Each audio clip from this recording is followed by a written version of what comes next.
Hello दोस्तों, नमस्कार। स्वागत है आपका आपके अपने यूट्यूब चैनल फ्यूचर गोल्स, एक कदम सफलता की ओर, जो आपको ले जाएगा आपकी मंजिल की ओर। आज हम लोग डिस्कस करने वाले हैं, जैसा कि जीआईसी का लेक्चर चल रहा था मैराथन के फॉर्म्स में, उसको आगे बढ़ाते हुए मैं आपके लिए लेके आया हूँ दूसरा पार्ट थर्मोडायनेमिक्स का यूनिट 2, जैसा मैंने बोर्ड पे लिख रखा है आपके लिए।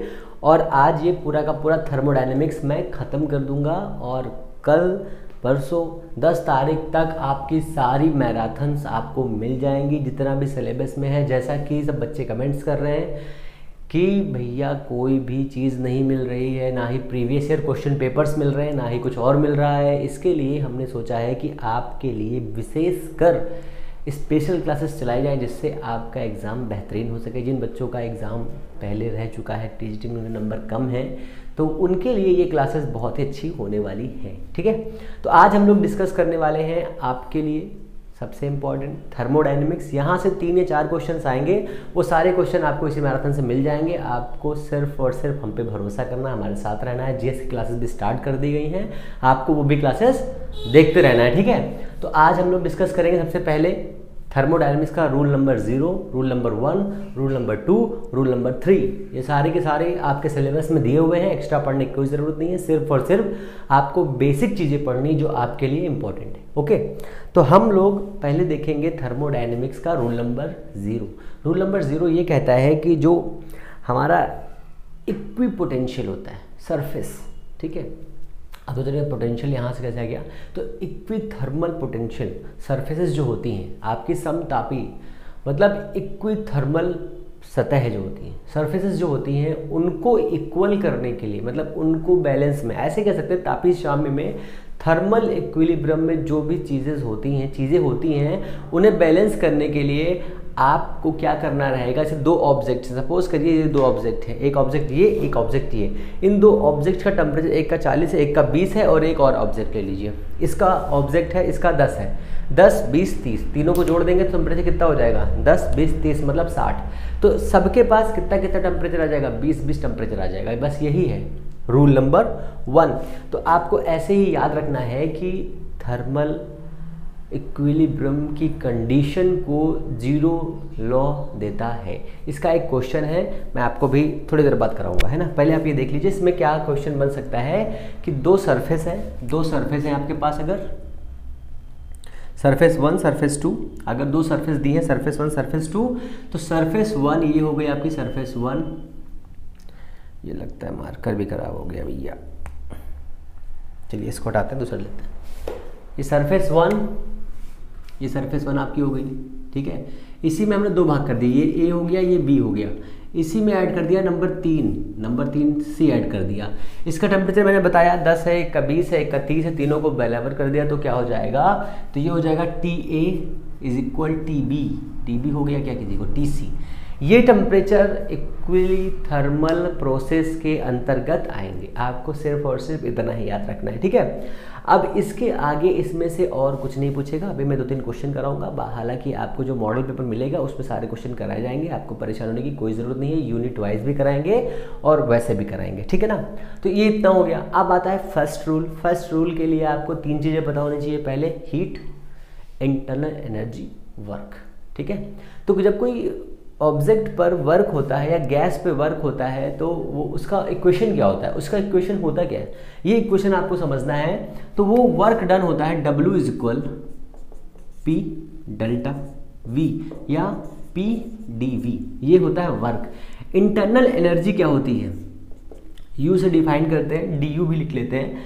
अगर हम इसको डिग्री ऑफ फ्रीडम में यूज़ करना चाहें तो FR, ये होता है फॉर्मूला। यहाँ पर R क्या है, gas constant, universal gas constant. और हीट क्या होती है, Q, या कभी कभी H भी ले लेते हैं। तो इन्होंने उष्मा जो थर्मोडायनेमिक्स का फर्स्ट रूल है, फर्स्ट रूल के अकॉर्डिंग फॉर्मूला बनता है DU + P dV = H और Q। ये फॉर्मूला आपको याद रखना है, ये फॉर्मूला ही एग्जाम में पूछा जाएगा और ऐसे ही आपको याद रखना है इसको, ठीक है ना। इसको आपको ऐसे ही याद रखना है क्योंकि ये फॉर्मूला ऐसे ही पूछा जाएगा। आप इसमें थोड़ा सा डिफरेंट टाइप की चीज़ें होंगी वो भी समझ लीजिए। जैसे इसमें पहले क्या होगा, इसमें ये बताया जाएगा कि समदाबी प्रक्रम में, समतापी प्रक्रम में, सम आयतनिक प्रक्रम में, ठीक है, क्या हो सकता है। या इंग्लिश वाले बच्चों के लिए भी बोलना बहुत ज़रूरी, वो जल्दी बहुत जल्दी गुस्सा हो जाते हैं, तो उनके लिए ये बोलना है जैसे आइसोथर्मल, आइसोबारिक, आइसो वॉल्यूम, ठीक है, ऐसे करके जो भी चीज़ें होंगी उनके लिए कितना क्या हो जाएगा। तो अगर आपका टेम्परेचर कांस्टेंट है, टेम्परेचर कांस्टेंट है, ठीक है, तो क्या होगा, तो सेम प्रोसेस यही रहेगी। अगर आपका वॉल्यूम कांस्टेंट है तो आपका ये हो जाएगा, आपका ये H हो जाए, सॉरी Q हो जाएगा, Q हो जाएगा आपके U के बराबर, U, ये कंडीशन याद रखनी है, ठीक है। अगर आपका डेल्टा Q इज इक्वल 0 है, मीन्स एडाबेटिक प्रोसेस है, ठीक है, आइसोथर्मल, आइसोबारिक में डेल्टा P होता है, डेल्टा P इज इक्वल 0, बार मतलब जिसमें प्रेशर इक्वल हो, आइसोथर्मल, आइसोबारिक, और इसका मुझे इंग्लिश में नाम याद नहीं आ रहा है, ठीक है, तो मैं बाद में बताऊंगा इसको। तो ये हो गया dq, तो ये हो जाएगा u plus W is equal 0 या u plus P D V is equal 0, ठीक है। ये कुछ बेसिक सी चीज़ें हो गई, आपको यहाँ से सिर्फ ये फॉर्मूला याद रखना है, बस इसी से फॉर्मूले से आंसर आ जाएगा, इसको ये याद रखना है। यहीं से 2 क्वेश्चन बनेंगे, इसमें से एक क्वेश्चन आपका आ जाएगा। तीसरे लॉ में आ जाइए, सेकेंड लॉ में आ जाइए। सेकेंड लॉ में क्या है, सेकेंड लॉ में आपका हो जाएगा, सेकेंड लॉ तो ये हो जाएगा dq upon t integration of whole surface is equal to enthalpy h, s ले लीजिए, s मैंने h लिख दिया, हीट हो जाएगा s, ठीक है, s, ठीक है। ये आपका सेकेंड लॉ हो गया। क्लासियन रूल्स भी यहीं से दिया गया है तो उसका भी फॉर्मूला यहीं से हो जाएगा। हालांकि इसकी हमें ज़रूरत अभी नहीं है, इससे क्वेश्चन पूछा जा सकता है, पर क्वेश्चन मेरे हिसाब से यहाँ से बनेगा या यहाँ से बनेगा, 2 जगह से क्वेश्चन बन सकता है, यहाँ से भी क्वेश्चन बन सकता है। अगर बनेगा तो वो क्वेश्चन मैं आपको कराऊंगा, ठीक है। इतना हो गया, ये आपका हो गया सेकेंड लॉ, ये वाला है फर्स्ट लॉ, फर्स्ट लॉ ये वाला हो गया, ये वाला है ज़ीरोथ लॉ, ज़ीरोथ लॉ, ये है आपका सेकेंड लॉ, ठीक है। 3 लॉ हो गए। अब इसमें के तीनों के क्वेश्चन में बढ़िया आपको बता देता हूँ पहले, तब आपको और अच्छा लगेगा। जैसे पहला इसमें से क्वेश्चन बनेगा आपका एंट्रोपी वाला क्वेश्चन देख लीजिए। Entropy of a system is a reversible adiabatic process, means उत्क्रमणी रुद्रोष्म प्रक्रम में एंट्रोपी क्या होती है, हमेशा अपरिवर्तित रहती है, ये आपको याद रखना है, ठीक है। और एक इसमें बढ़िया सा क्वेश्चन हुआ है, इसी का क्वेश्चन दिया हुआ है एक बहुत ही सुंदर क्वेश्चन, हाँ मिल गया मुझे। The first law of thermodynamics is the statement which implies of the for a system, ये क्वेश्चन दिया। उष्मागति का प्रथम नियम एक ऐसा कथन है जिसमें निहित भावार्थ है कि निकाय क्या है, एनर्जी कंजर्वेशन। दूसरा दिया हुआ है ऑल वर्क इज मैकेनिकल, समस्त कार्य यांत्रिक होता है, ना उसमें जाती ना उसमें आती ये, या ऊर्जा जो है संरक्षित रहती है, इसमें आपका ऊर्जा संरक्षित रहती है, ठीक है। अब इसी का एक और बढ़िया सा क्वेश्चन ये है, यूपीपीएससी 2006 में आया है, which of the following is not a theorem of dynamic variants, ठीक है। तो ये आपका हो जाएगा, इसमें हीट जो है चेंज नहीं होती, ये भी आपको याद रखना है। अब इसके आगे मैंने आपको बताया है एंट्रोपी वाला क्वेश्चन, वो एंट्रोपी वाला क्वेश्चन हो गया है। अब हम आगे इसमें चलेंगे जो हमारे लिए इम्पोर्टेंट है, इम्पोर्टेंट में हम लोग चलेंगे, हाँ कुछ इम्पोर्टेंट बेसिक फार्मूला। जैसे पहला फार्मूला देख लीजिए, पॉइसन रेशियो, समताप, आइसोथर्मल में वर्क कितना हो जाएगा, तो वर्क हो जाएगा W इज इक्वल PdV, ठीक है। और इसका वर्क का फॉर्मूला यहाँ पर हो जाएगा 2.303 log P2/P1, ये हो जाएगा। आपको पॉइसन रेशियो भी याद रखना है, हालांकि यहाँ से क्वेश्चंस नहीं बने हैं पर बनने के चांसेस हैं इस बार, हालांकि फॉर्मूले से ही बनेंगे। Constant Cp minus CV is equal R, ठीक है, और Cp/Cv is equal gamma is equal to 1 + 2/F, ये भी आपको याद रखना है, ठीक है। इतने बेसिक से फॉर्मूले अगर आपने याद कर लिए तो आपके आधे क्वेश्चन ऐसे ही सॉल्व हो जाएंगे, हालांकि क्वेश्चन यहीं से बनेंगे, आप आसानी से सॉल्व कर लेंगे, ये भी समझ लीजिए। बस आपको सिर्फ और सिर्फ फॉर्मूले याद होने चाहिए, ठीक है। कुछ और चीज़ें बताता हूँ। जैसे एडियाबेटिक प्रोसेस में क्या होता है, अचानक क्रियाएं होती हैं, मतलब फटाफट, ठंडी बहुत जल्दी हो जाएगी, गर्म बहुत जल्दी हो जाएगी, ठीक है। ऐसे करके ये P V equal constant Poisson's law है, इसको भी याद रखिए। ये वर्क दिया है, इसमें 1/μ-1 T2 - T1 फार्मूला होता है, इसको भी आप वर्क का फार्मूला, हालांकि वर्क का क्वेश्चन नहीं पूछा गया है तो आपको इसको ज़्यादा प्रेशर देने की ज़रूरत नहीं है खुद को, इतना ही याद रखिए। हाल मैं इन सभी का नोट्स आपको भिजवा दूंगा, आप उसमें आराम से पढ़ लीजिएगा, ठीक है ना। अब इसके आगे इसमें दिया हुआ है आपका डिग्री ऑफ फ्रीडम, तो डिग्री ऑफ फ्रीडम भी देख लीजिए, डिग्री ऑफ फ्रीडम, ठीक है। तो डिग्री ऑफ फ्रीडम 1 2 3 के लिए होता है, आप याद रखिए 1 2 3, 1 2 3, ठीक है। तो 1 2 3 ही याद आपको याद रखना है, 1 परमाणुक, 2 परमाणुक, 2 परमाणुक, ठीक है, ठीक है ना। Monoatomic, diatomic and triatomic. तो इसके लिए F की वैल्यू होती है 3, इसके लिए F की वैल्यू 5, इसके लिए F की वैल्यू 6 और 7, ठीक है।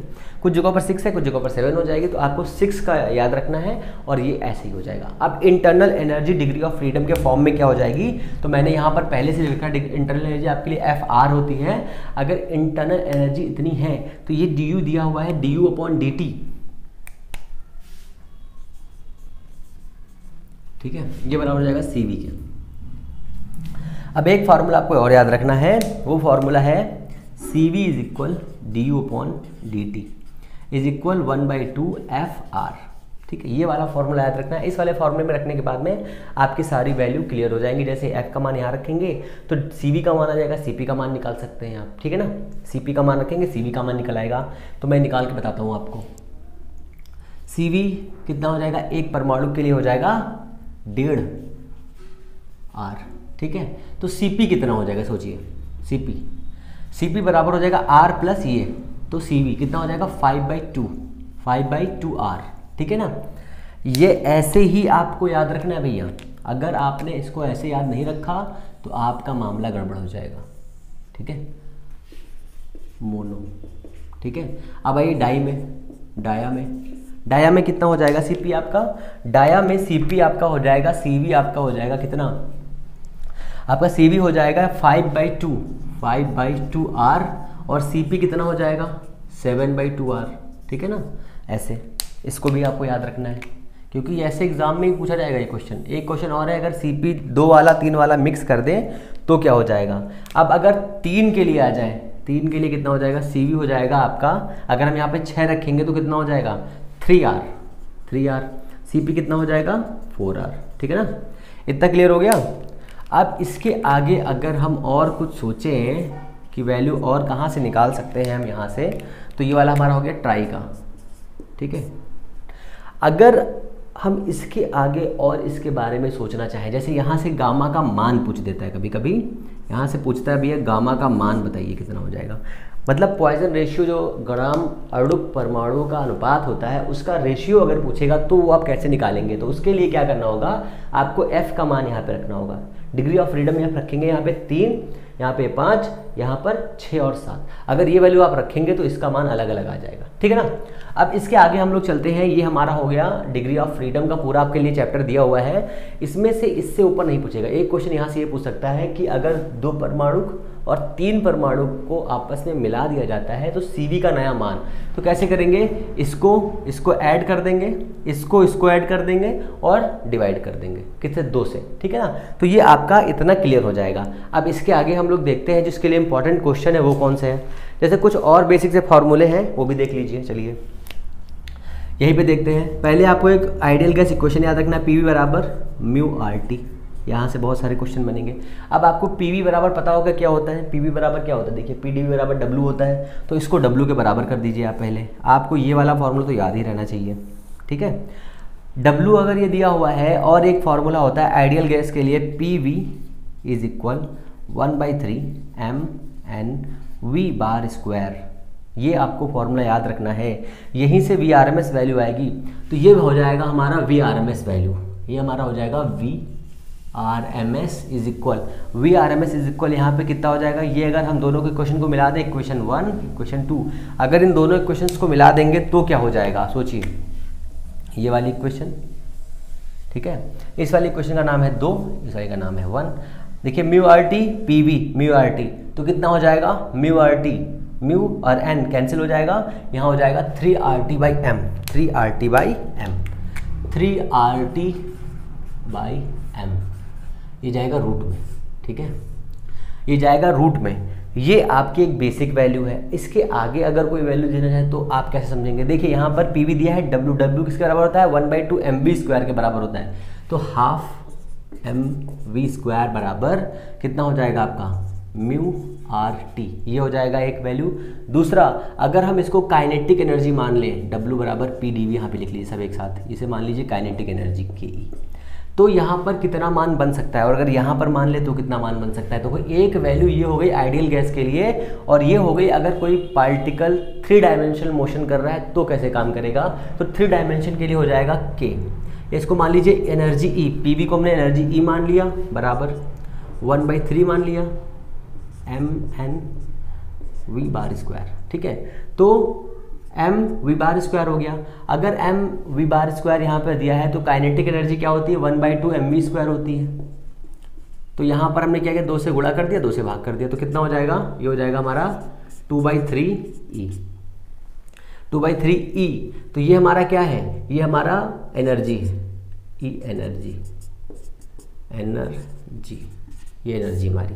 और यहाँ पर जो एनर्जी आई है वो किस फॉर्म में है, तो अगर आप चाहें तो W के फॉर्म में भी लिख सकते हैं 2/3, ठीक है। अगर W के फॉर्म में चेंज करना तो कितना हो जाएगा, 3/2 ई, ठीक है ना। इसका एक बेसिक कॉन्सेप्ट है, इस कॉन्सेप्ट से क्वेश्चंस नहीं आएंगे, जिस कॉन्सेप्ट से क्वेश्चन आने हैं वो मैं आपको मॉडल पेपर में कराऊंगा, आपको यहाँ से परेशान नहीं होना है। अब आप आ जाइए कैरनॉट साइकिल में, कैरनॉट साइकिल। तो कैरनॉट साइकिल कैसे यूज होता है, तो कैरनॉट साइकिल, कैरनॉट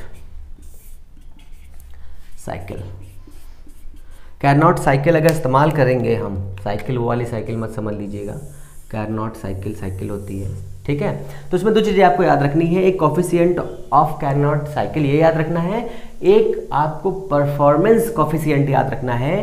तो ईटा इज इक्वल एक हो जाएगा हमारा 1 माइनस टी, टी क्या, कोल्ड, टी हाई, ये आपको याद रखना है। या फिर जहाँ पर मैक्सिमम टेम्परेचर है वो नीचे रहेगा, जो कम है वो ऊपर रहेगा, ये याद रखना है, इनटू 100, ठीक है। ये आपका हो गया। या फिर इसको ऐसे भी लिख सकते हैं 1 माइनस टी 2 माइनस टी 1 भी लिख सकते हैं, बराबर ईटा याद रखना है आपको, ईटा याद रखना है, ठीक है। परफॉर्मेंस कांस्टेंट जो होता है आपका बीटा, वो होता है 1 माइनस नहीं, ये होता है आपका 1/1 minus T cold by T hot, ये होता है आपका फॉर्मूला, ये आपका फॉर्मूला होता है, ठीक है। इसको ऐसे ही आपको याद रखना है, beta is equal T high tea cold, हाँ ठीक है। इसको अगर सॉल्व करेंगे तो हाँ भाई कहीं में गड़बड़ कहाँ से हो रहा है, T H by 1 minus T H minus T C, आपको ये वाला फॉर्मूला ऐसे ही याद रखना है, ठीक है, बराबर बीटा। इन 2 क्वेश्चन से एक क्वेश्चन जरूर आएगा, ये समझ लीजिए। जितना मैंने इस बोर्ड पे लिखा है उसका एक एक पॉइंट आपके लिए इंपॉर्टेंट है, ठीक है, उसको दो। नेक्स्ट आप देखते हैं Maxwell equation, Maxwell thermodynamics equation. इनकी इंपॉर्टेंट बहुत ही ज़्यादा है, ये एग्जाम में बहुत धड़ल्ले से पूछी जाएंगी, ये आप याद रखिए। तो हो जाएगा Maxwell, Maxwell equation of thermodynamics, ठीक है, थर्मोडायनेमिक्स, ये आपको याद रखना है। बहुत ही सिंपल है, आपको ये ऐसे याद रखनी है बहुत ही इजी तरीके से, और आपके एग्जाम में यही पूछा जाएगा कि इसमें से कौन सी थर्मोडायनेमिक्स इक्वेशन है, किससे प्राप्त हो रही है, ये पूछा जाएगा, ठीक है ना। और कुछ भी याद नहीं रखना है आपको, सिर्फ इक्वेशन याद रखनी है, कुछ फॉर्मूले में बताऊंगा उनको याद रखना है बेसिक तरीके से और सिंपल तरीके से। जैसे कि एंथैल्पी से क्या प्राप्त होगा, थर्मोडायनेमिक्स इक्वेशन में मैक्सवेल इक्वेशन दी हुई होगी, उसमें एंथैल्पी से कौन सी इक्वेशन मिलेगी आपको ये बताना है। तो डी टी या del T by D P या del P at constant enthalpy S, D V या डेल वी या del S divided by at constant volume, ये आपको याद रखना है। सेम ऐसा ही इसका ही फॉर्म है, डी टी, और देखिए ये वाला पी यहाँ आ गया, ये पी यहाँ चला गया, क्यू की जगह पर ये एस आ गया, एस की जगह पर क्यू आ गया, यहाँ पे टेम्परेचर आ गया। ये भी आपको क्वेश्चन याद रखनी है, ये भी एंथैल्पी का है, ठीक है। अब आपको यहाँ पर ये याद रखना है कुछ चीज़ें, H is equal Q is equal P dV plus U, ये आपको याद रखना है। एक क्वेश्चन आपने अभी पढ़ी, थोड़ी देर पहले ही पढ़ी थी, dQ by T is equal H या S, आपने पढ़ा था S, ठीक है, S ये आपने पढ़ा था, इसलिए dQ is equal S dt, S dt, S dt, S dt, S dt, S dt, ठीक है, आपने ये पढ़ा था। इस वाली इक्वेशन का यूज़ करके ही हम बना लेते हैं, ठीक है। आपने ये वाली इक्वेशन पढ़ी है, dq की जगह पर ये वाला हम सेट कर देंगे तो ये कितना हो जाएगा हमारा, S dt is equal P dV plus U, ठीक है। अब इसमें अगर हम इसको माइनस कर देंगे, अगर हम इसमें S dt minus P dV is equal G बन जाएगा, ये भी बन जाएगा, हालांकि ये पूछा नहीं जाएगा, ठीक है ना, ये पूछा नहीं जाएगा। अब आपको याद आएगा इंटरनल एनर्जी के लिए होता है dt by dV S del P del S by V minus में, ये भी याद रखना है क्वेश्चन।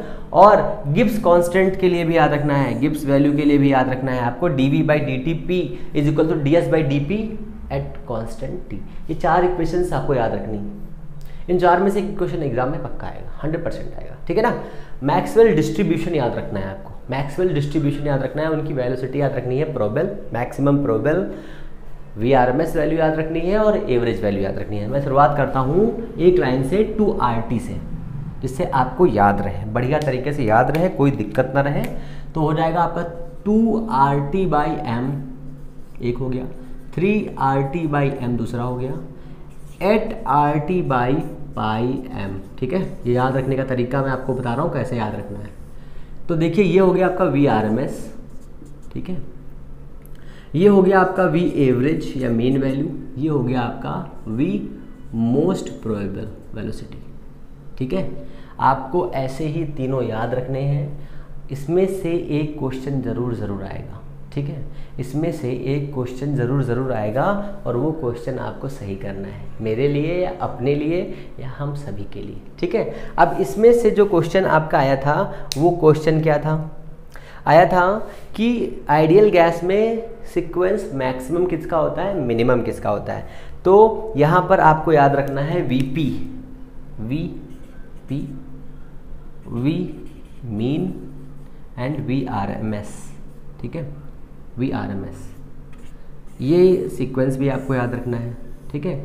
एक चीज़ और याद रखनी है, इन तीनों का रेशियो याद रखना है, VP याद रखना है रेशियो, VRMS याद रखना है रेशियो, V एवरेज याद रखना है इज इक्वल टू, देखिए RTM यहाँ पर है, ठीक है, यहाँ पे 2 दिया हुआ है तो हो जाएगा √2, यहाँ पे √3 दिया हुआ है √3, यहाँ पे कितना दिया है 8 बाई पाई, तो ये हो जाएगा 8 बाई पाई। अब इसको भी सॉल्व करना पड़ेगा आपको, अगर आप इसको सॉल्व करना चाहते हो तो हो जाएगा √2 √3, ये हो जाएगा 2√2 बाई पाई। अब देखिए यहाँ पर रूट यहाँ पर भी है, अगर हम इसमें √2 से क्रॉस कर दें तो पूरा का पूरा √2 कैंसिल हो जाएगा, तो हो जाएगा हमारा √2 बाई √2, ठीक है ना। तो इस √2 से ये कैंसिल हो जाएगा, इससे ये कैंसिल हो जाएगा, तो 1, ये हो जाएगा √3/2, ये हो जाएगा 2 बाई पाई। ऐसे करके क्वेश्चंस बेसिक से आ सकते हैं, आपको ये क्वेश्चंस याद रखने हैं, ठीक है। इसमें से यही क्वेश्चन आएगा और कोई क्वेश्चन नहीं बन सकता यहाँ से। अब इसके आगे हम लोग चलेंगे, मीन फ्री पैथ देख लीजिए, मीन फ्री पैथ का मैंने आपको नहीं बताया, तो मीन फ्री पैथ का यहाँ से एक क्वेश्चन ये बन सकता है, ये इसका फॉर्मूला है। यहाँ से एक क्वेश्चन ये बनेगा कि ये लैम्डा इस डी पर कैसे डिपेंड करता है, या इस ए पर कैसे डिपेंड करता है, या इस प्रेशर पे कैसे डिपेंड करता है, टेम्परेचर कैसे डिपेंड करता है। तो लैम्डा प्रोपोर्शनल टू टी हो जाएगा, लैम्डा प्रोपोर्शनल टू 1/p हो जाएगा, लैम्डा प्रोपोर्शनल टू 1/d² हो जाएगा। यही वैल्यू आपको याद रखनी है बस, इसमें और कुछ ज़्यादा खेल तमाशा नहीं करना है। मैं आपको कुछ क्वेश्चन बताता हूँ, वो देख लीजिए फटाफट। जैसे एक क्वेश्चन बताता हूँ अच्छा सा, जिसमें आपको मज़ा आ जाए, दिल खुश हो जाए, दिल त्राही त्राही माम हो जाए। हाँ, कार्नो साइकिल में 2 समतापी 2 रुद्रोष्म प्रक्रम होते हैं, ये भी आपको याद रखना है, ठीक है। Means 2 isothermal 2 adiabatic. और इसमें आपको मैं बता रहा हूँ, हाँ ये देखिए दिया हुआ है, the mean free path lambda of a gas molecule as given by the Maxwell is related to its radius A as question दिया हुआ है तो लैम्डा प्रोपोर्शनल टू 1/a², ठीक है, ये आपको याद रखना है, ठीक है। मोस्ट प्रोबेबल वैल्यू बताना है आपको, उसका इक्वेशन दिया हुआ है, find the velocity distribution law according to average इस टेम्परेचर टी, ठीक है, ये सब क्वेश्चन दिए बेसिक से, आपको ये आसानी से निकाल लेना है। मैक्सवेल के इक्वेशन दिए हुए हैं, निकालना है आपको, ये तो आपको पता ही हो गया है। अब हम लोग चलते हैं जूल थॉमसन इफेक्ट के ऊपर, जूल थॉमसन इफेक्ट के ऊपर हम लोग चलते हैं। उससे पहले मैं देख लूँ कुछ बचा तो नहीं है आपके लिए। हाँ, ये हो गया। जूल थॉमसन इफेक्ट में आपको 3 चीज़ें याद रखनी हैं। 3 चीज़ों में से पहली चीज़ आपको ये याद रखनी है, चीज़ नहीं है, फॉर्मूले हैं, वो फॉर्मूले याद रखिए। पहले आपको इक्वेशन याद रखनी है, तो पहली इक्वेशन आपकी हो जाएगी P + a/v²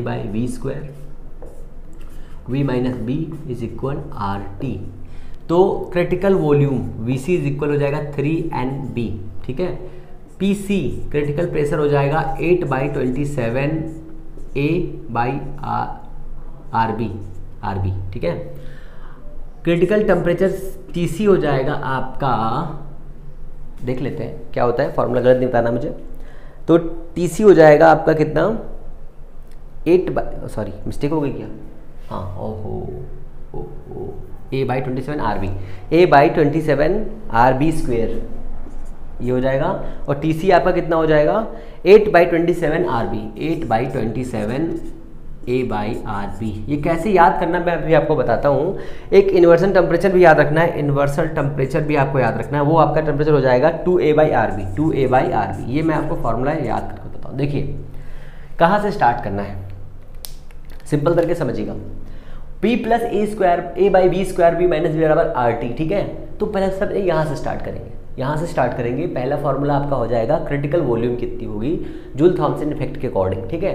तो क्रिटिकल यहाँ पर B दिया हुआ है, तो आपको B एज इट इज देखिए दिख रहा है ना, तो यहाँ पर 3NB, 3 1 2 3, ठीक है ना, 3NB। आप PC पे आ जाइए, क्रिटिकल प्रेशर कितना हो जाएगा 27 दिया हुआ है यहाँ पर 27, तो 3 का क्यूब होता है ना, 3 का क्यूब होता है, 3 का क्यूब 27 हो जाएगा A/RB², A/RB², यहाँ पर स्क्वायर दिया, यहाँ पर स्क्वायर दिया, इसलिए RB²। TC कितना हो जाएगा 2/3, इसको भी लिख लीजिए, 2/3 का होल स्क्वायर इंटू A/RB, ठीक है। ये इतना हो जाएगा 2/3। अगर हम इसको सॉल्व करेंगे 2 यहाँ से आएगा, यहाँ से 3 आएगा, 2/3 RB हो जाएगा। इन्वर्सल टेम्परेचर भी आपको याद रखना है, ये भी एग्जाम में बहुत पूछा जाता है क्योंकि ये इंपॉर्टेंट है। ये 4 चीज़ों में से एक फॉर्मूला जरूर एग्जाम में आएगा, एक यहाँ से, एक यहाँ से, एक यहाँ से। 3 क्वेश्चन आपके पक्के पक्के रख लीजिए, पक्के पक्के या कच्चे कच्चे जैसे मान लो वैसे कर लीजिए, आपको कोई दिक्कत नहीं। 2 चीज़ें और मैं बता रहा हूँ आपको, 2 फॉर्मूले जो आपके लिए इंपॉर्टेंट है, जो क्वेश्चन में आ चुके हैं। मैं क्वेश्चन पढ़ दे रहा हूँ आपके लिए पहले वाला। हाँ, क्वेश्चन ये है, थॉमसन प्रसार में, जूल थॉमसन प्रसार में ऊष्मा कब पैदा होती है। In the van der Waals equations Joule Thomson expansion produce the heating effect only, ठीक है, ये इसका दिया हुआ है। तो T प्रोपोर्शनल T 2A/RB, देखिए ये वाला RB दिया हुआ है। अगर इसकी वैल्यू ज़्यादा होगी तो हीटिंग इफेक्ट, इसके लिए कम होगी तो cooling effect. TI heating, TI cooling, ठीक है। ये इतना हो जाएगा, आपको इतना ही याद रखना है, यही आपके एग्जाम में पूछे जाएंगे, ये कंफर्म है। आप चाहे देख लीजिएगा, इससे बाहर जितना मैंने आपको फॉर्मूले बताए हैं उन फॉर्मूलों से बाहर कोई भी क्वेश्चन नहीं आएगा भैया, ये आपको याद रखना है, क्योंकि यही मुझे पता है कितने क्वेश्चन एग्जाम में कौन से आने वाले हैं, कौन से नहीं आने वाले, ठीक है। अच्छा, एक इसमें और हो जाएगा आपका, मैं इसका डेरिवेशन आपको पूरा भिजवा दूंगा जिससे आपको समझ में आसानी रहे, ठीक है। अब एक जूल कॉफिशिएंट भी देख लीजिए, Joule Thomson coefficient is equal to -1/Cp, 1/Cp और क्या है DH/dP, DH/dP या डेल T, और इसका वैल्यू हो जाएगा कितना, इसका वैल्यू हो जाएगा 1/2A/RT, 2A/RT माइनस B हो जाएगा माइनस का 1/Cp। ये आपको फॉर्मूला एज इट इज़ याद रखना, हालांकि यहाँ से क्वेश्चन नहीं पूछा जाएगा, क्वेश्चन यहाँ से पूछा जाएगा 1 2 3 4 5, 1 2 3 और यहाँ से 1 2 3 और 4 और 1 यहाँ से। इसमें से कम 3 क्वेश्चन आपके एग्जाम में हूबहू छपेंगे, आप समझ लीजिए, ठीक है। अब इसके आगे हम लोग देखते हैं 3 क्वेश्चन और है, इसमें समझ लीजिए। अगर यहाँ पर जो ये म्यू दिया हुआ है, कहाँ पे लिखूँ, यहाँ लिख देता हूँ, अगर इस म्यू की वैल्यू 3 टाइप की है, एक पॉजिटिव, एक निगेटिव, एक जीरो, तो ये आइडियल गैस हो जाएगा। अगर पॉजिटिव है और निगेटिव है, अगर पॉजिटिव है जो क्वेश्चन आया है, अगर पॉजिटिव है तो कूलिंग इफेक्ट, अगर निगेटिव है तो हीटिंग इफेक्ट। लिख देता हूँ मैं यहाँ पे आपके लिए। कूलिंग इफेक्ट कौन सा, ये कूलिंग इफेक्ट है, कूलिंग, ये है हीटिंग और ये है आइडियल गैस। चेक कर ले रहा हूँ एक बार। तो ये है प्लस वाले में कूलिंग, उल्टा हो गया भैया, इस वाले में है माइनस, यह है प्लस, ठीक है ना। ये आपको इतनी चीज़ें याद रखनी है और इससे बाहर आपका कुछ ना आएगा भैया, ये समझ लीजिए। अब एक इम्पॉर्टेंट क्वेश्चन ये बना था कि आइडियल गैस के लिए समतापी प्रसार के लिए, आइडियल गैस में समतापी प्रसार के लिए म्यू का मान कितना होता है ये आपको बताना है। तो म्यू का मान 0 होता है, ठीक है। एक क्वेश्चन ये बना था, क्रिटिकल प्रेशर को अगर 2 गुना कर दिया जाए तो बायर ताप कितना हो जाएगा। बायर ताप मैंने बताया नहीं, टीबी आपका होता है A बाई बी आर, हाँ A बाई बी आर होता है टीबी। तो आपको ये भी याद रखना है, VC, PC, TC तीनों को गुणा करके भी एक मान बता सकते हैं, इन दोनों को भाग करके बाद निकाल सकते हैं, कुछ भी कर सकते हैं, एग्जामिनर है वो कुछ भी कर सकते हैं, ठीक है। फिर इसके आगे कुछ चीज़ें और बची वो भी बताते हैं। अब देखते हैं Stefan constant, Stefan's law, sigma नहीं E is equal to T4A। यहाँ से क्वेश्चन ऐसे बन सकता है, किसी भी तारे का तापमान इतना दिया है, तारे का तापमान कम है, ज़्यादा है, डिफरेंस है, तो कैसे निकालेंगे। तो E is equal sigma T04 minus T14 by T04 minus T24 और A, इससे कट जाएगा, समझ से कट जाएगा। ये फॉर्मूला बन सकता है बीन्स लॉ, बीन का नियम, ठीक है, बीन का नियम। ये सब फॉर्मूले आपसे एज इट इज ऐसे ही पूछे जाएंगे कि नियम क्या होता है, टेम्परेचर बढ़ाने पर क्या होता है, ये क्या होता है, वो क्या होता है, किस में क्या नियम दिया हुआ है, ऐसे करके। Lambda is equal B by T, ये बीन का नियम दिया हुआ है। T इंक्रीज करेंगे तो लैम्डा कम हो जाएगा, लैम्डा इंक्रीज करेंगे तो T घट जाएगा। अगर फ्रीक्वेंसी बढ़ाना चाहते हैं तो टेम्परेचर भी इंक्रीज हो जाएगा, ठीक है ना। ये आपको याद रखना है। अब इसके आगे आपका दिया हुआ है Newton's cooling law, Newton's cooling law.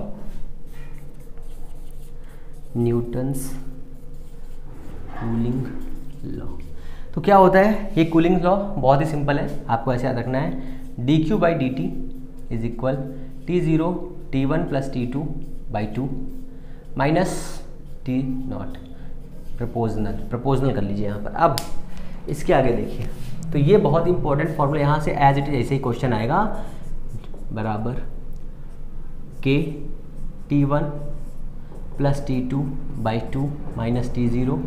ये यहाँ पर dq जो दिया हुआ है ये हो जाएगा T1 minus T2 by dt, ये भी आपको याद रखना है। K T1 plus T2 by 2 minus का T0, यहाँ से क्वेश्चन पूछा जा सकता है। अब इसके आगे देखिए यहाँ पर क्या दिया है, और रेले का नियम, रेलाइट लॉ, ये क्या हो जाएगा, I proportional to 1 by lambda 4। ये आपको फॉर्मूला ऐसे ही याद रखना है, ठीक है। स्कैटरिंग के लिए दिया हुआ था, ये फॉर्मूला ऐसे ही याद रखना है। जितना जितना मैं बता रहा हूँ सिर्फ आपको उतना रट्टा मार देना है, आप देख लीजिएगा एग्जाम में वही क्वेश्चन आएंगे जो मैं बता रहा हूँ, ठीक है ना। अब इसके आगे देख लीजिए प्लांक्स फार्मूला, मैंने प्लांक्स फार्मूला तो बताया था आपको। प्लांक्स लॉ में क्या आएगा, तो E इज इक्वल होता है mc², E इज इक्वल होता है h न्यू, ठीक है, h न्यू। तो यहाँ से क्या बच सकता है, तो यहाँ से बनेगा lambda is equal h by P या h by M V. Lambda proportional to 1 by M या प्रोपोर्शनल टू m माइनस 1, ये वाला क्वेश्चन भैया पूछा गया है, ठीक है। एक और इम्पॉर्टेंट क्वेश्चन जो इस बार आने के बहुत चांसेस है, बता देता हूँ आपको, पॉपुलेशन इन्वर्जन। तो इसमें दिया हुआ है, अगर कुछ चीज़ें मैं लिख देता हूँ आपको, एन एक्साइटेड स्टेज, मतलब एक्साइटेड स्टेज पे, एक्साइटेड स्टेज पर क्या होगा, तो इसमें हो जाएगा number of the particle increase होंगे, तो क्या होगा, एनर्जी डिक्रीज होगी, एनर्जी डिक्रीज होगी, means number of particle directly proportional to 1 by energy. ये भी याद रखना, ये वाला क्वेश्चन पूछा गया है, ठीक है। अब रह गया है आपके लिए सोलर कांस्टेंट, ये भी देख लीजिए भैया सोलर कांस्टेंट। तो सोलर कांस्टेंट, सोलर कांस्टेंट आपसे पूछा गया है आपके एग्जाम में, और ये क्वेश्चन यूपीपीएससी ने पूछा था। सिग्मा इज इक्वल, सिग्मा नहीं एस इज इक्वल टू, मैं इससे लिखता हूँ, S is equal to sigma 4 pi D square by 4 नहीं पाई लिख लो, पाई आर स्क्वायर, ठीक है। ये कैसे काम करता है, अगर सनलाइट, मान लीजिए एक सन है हमारे पास, एक सन, क्या बहुत सारे सन है वैसे तो, हालांकि हमारे पास एक सन है, उस सन का रेडियस d है और उस सन से हमारी पृथ्वी की डिस्टेंस r है, तो इनका रेशियो कैसे बनेगा, ये कट जाएगा, इससे ये कट जाएगा, तो बचेगा कितना, सिग्मा d बाई आर का होल स्क्वायर। मैं चेक कर ले रहा हूँ फॉर्मूला सही गलत है, सिग्मा t, टेम्परेचर तो उसमें लिया ही नहीं मैंने, सिग्मा T4, हाँ, तो S इज इक्वल, ऐसे कर सकते हैं, energy of Stefan constant into d by R का होल स्क्वायर, और इसे ये कह सकते हैं E into sine square theta. ये भी फॉर्मूला बन सकता है, आपको ये वाला फॉर्मूला याद रखना है। अब इसका कांस्टेंट है, इसकी वैल्यू कितनी होती है, 1.366 वाट पर मीटर स्क्वायर सेकंड, नहीं मीटर स्क्वायर, हाँ इतना, ठीक है। या फिर अगर कैलोरी में दिया हुआ है तो कैलोरी में कितना हो जाएगा, तो कैलोरी में हो जाएगा 2 कैलोरी पर सेंटीमीटर स्क्वायर मिनट -1, तो ये हो जाएगा ऐसे। ये वाला क्वेश्चन एग्जाम में पूछा गया है, ठीक है, ये आपको याद रखना है, और ये वाला भी याद रखना है, ये वाट पर सेकंड में। हालांकि मैं कुछ और चीज़ बता देता हूँ आपको। तो इसमें जो दी हुई चीज़ें हैं वो हो जाएगा S equal sigma T4 sine square theta, ये आपका हो गया, D by R sine theta हो गया, पी बाई ए हो गया, फॉर्मूला हो गया, ठीक है ना। कुछ क्वेश्चन बता देता हूँ बढ़िया से, जो क्वेश्चन आपको मॉडल पेपर में मिलेंगे, बढ़िया से क्वेश्चंस। जैसे एक क्वेश्चन ये दिया हुआ है जूल थॉमसन इफेक्ट का, which one of the following thermo electric effect can be utilised for the refrigeration, ठीक है, ये क्वेश्चन आपका दिया हुआ है, तो इसमें हो जाएगा जूल थॉमसन इफेक्ट, ठीक है। अब आपको एक और क्वेश्चन इसमें दिया हुआ है जो आपको याद रखना है, वो क्वेश्चन ये है, in a Joule Thomson experiment the statement which is correct, ideal gas can be cooled from certain P and T values, the inversion temperature is the same of the all real gases, the inversion of temperature is thus independent of the density of the real gases। इसमें से कौन सा सही हो जाएगा, ideal gas cannot be cooled for the any P and T values, तो ideal gas can be cooled for certain P and T, मतलब P and T की वैल्यू कुछ होनी चाहिए। एक और बढ़िया सा क्वेश्चन है आपके लिए जो आपको याद रखना है, जो आपको उसमें मिलेगा, in Joule Thomson expansion the inversion temperature is this temperature below which this gas, तो इसमें आपको याद रखना है सो कूलिंग, अगर कोई भी टेम्परेचर इन्वर्सन टेम्परेचर से नीचे है तो वो कूलिंग इफेक्ट दिखाएगा, ज़्यादा है तो हीटिंग इफेक्ट दिखाएगा, ठीक है, ये आपको याद रखना है। एक और दिया है, in Joule Thomson experiment for an ideal gas, ये क्वेश्चन है, किसी आदर्श गैस के लिए जूल थॉमसन प्रयोग से में क्या प्रयोग किया जा सकता है, तो आइडियल गैस प्रयोग की जा सकती है, एंट्रोपी स्थिर रहती है, आंतरिक ऊर्जा स्थिर रहती है, आंतरिक ऊर्जा घटती है, आंतरिक ऊर्जा बढ़ती है, एंट्रोपी घटती है। तो इसमें आपको याद रखना है जूल थॉमसन इफेक्ट में यू जो है कांस्टेंट रहता है, आपको ये याद रखना है। और भी एक इम्पॉर्टेंट क्वेश्चन है, अभी मेरा एक क्वेश्चन शायद रह गया है, क्लासियस थ्योरम, आई थिंक हाँ ये रह गया है, क्लासियस थ्योरम, हाँ अच्छा यहाँ पे लिखा हुआ है क्लासियस थ्योरम, देख लीजिए ये रह गया है, क्लासियस थ्योरम रह गया, इसको देख लीजिए। तो क्लासियस थ्योरम याद रखिए, dQ/T, ये आपको ये याद रखना है एक क्वेश्चन। दूसरा एक क्वेश्चन याद रखना है, इसमें क्या होगा, एनर्जी आउट होगी तो energy out enthalpy increase, energy in enthalpy decrease, ये अभी याद रखिए, ठीक है। और याद रखिए इसमें क्या है formula, dP/dV D P upon D, T is equal to latent heat by P, T delta P, ये आपको फॉर्मूला याद रखना है। और एक बेहतरीन फार्मूला है ये D L by D T minus L by T, आपको ये तो याद ही रखना है फॉर्मूला, ठीक है। ये वाला 2 बार 3-4 बार पूछा जा चुका है, आपको ये वाला फार्मूला याद रखना है, ठीक है। हालांकि मैं इसका पूरा का पूरा नोट्स आपको भेज दूंगा, आप आराम से उसको देख लीजिएगा, पढ़ लीजिएगा, समझ लीजिएगा। मैं आज ही इन नोट्स भी अपलोड करा दूंगा। दूसरा, क्लासेस आपकी चल रही हैं, जीएस की भी क्लासेस आपको मिलने लगी हैं, कल से क्लास अपलोड हो चुकी थी, आज भी आपको क्लास मिलेगी। मॉडल पेपर 10 तारीख से ही कराए जाएंगे, पर आपको क्लासेस जो मॉडल पेपर टाइप की है वो क्लासेस डेली मिलती रहेंगी, जीएस का भी डेली मिलता रहेगा।